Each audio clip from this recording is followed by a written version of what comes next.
All right, we're joined in the media center by Jimmie Johnson, driver of the number 48 Lowe's Pro Services Chevrolet, a 9-time winner at Dover International Speedway. Just hearing that probably has a pretty amazing ring to it. But talk a little bit about this weekend, shooting for number 10, I'm sure, and your confidence headed into the race on Sunday. Yeah, I feel good about it. Excited about this racetrack. Man, it's been such a great place to me over the years, and certainly a place I've loved to drive at. Probably told the story way too many times, but I go all the way back to my first trip here in an ASA car, and I mean, love at first sight. So it's been great to me, and look forward to another strong weekend. All right, with that, let's go ahead and open it up to questions. If you would, state your name and affiliation. We'll start with Claire here, and then go to Kelly. Claire B. Lang, Sirius XM NASCAR Radio. Can you talk about how tough it would have been had you not appealed and had to take the last pit selection, and how much of a difference it will make that you don't have to do that? Because you won't know till you qualify, but you know what I mean? Yeah, I mean, I guess there is that part of it. My qualifying record of late was hasn't been so stellar, so we won't know the implication of that until after qualifying, obviously. But yeah, so we'll find out then, and I guess the stories will run wild then.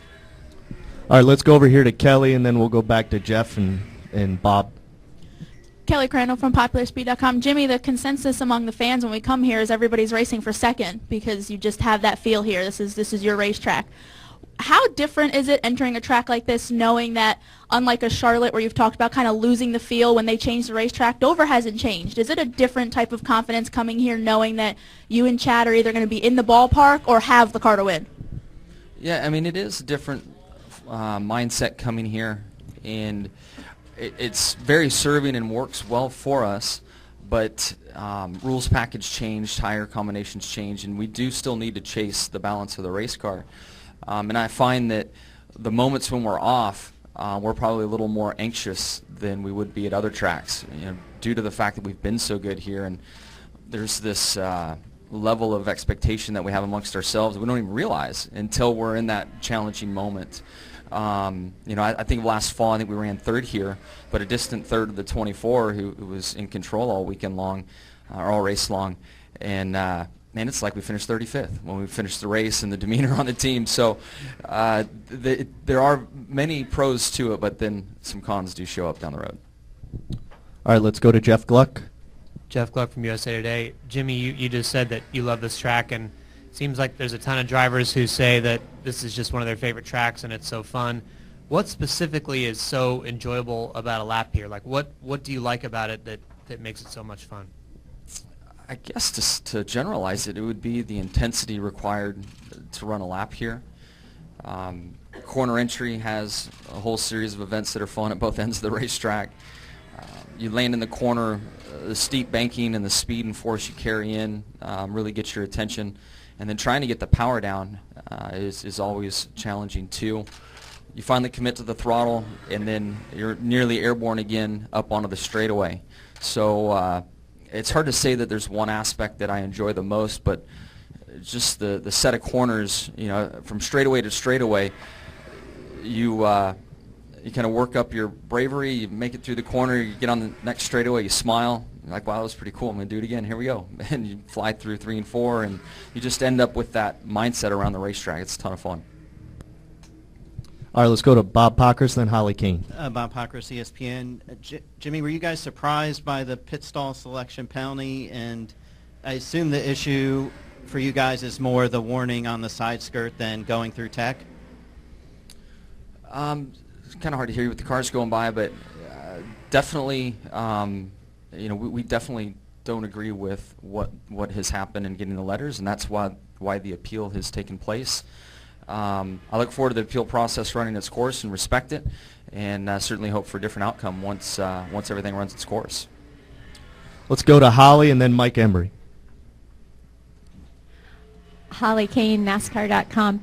Jimmie, I know you are probably not sitting around thinking of these kind of things, but if you win here this weekend and get your 10th win, you would be one of only 5 drivers to have 10 wins at a racetrack.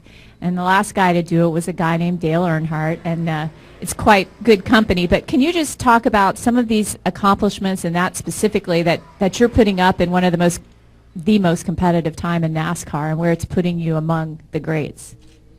Yeah, it's crazy for me to have this reality. It's nothing that I thought would happen. I'm certainly enjoying the moment while I'm here, and my mind has had to switch over into a different role in certain scenarios.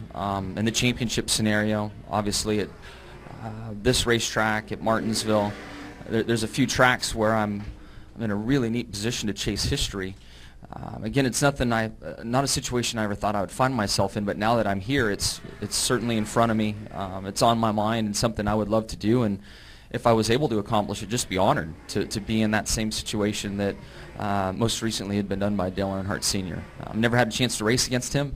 It's one big empty void that I have in my career, I feel, is that I never had a chance to be crashed by him, to have a tire mark put on my car, to pass or be passed by. I mean, that whole experience, didn't have that opportunity, and so wish that I did.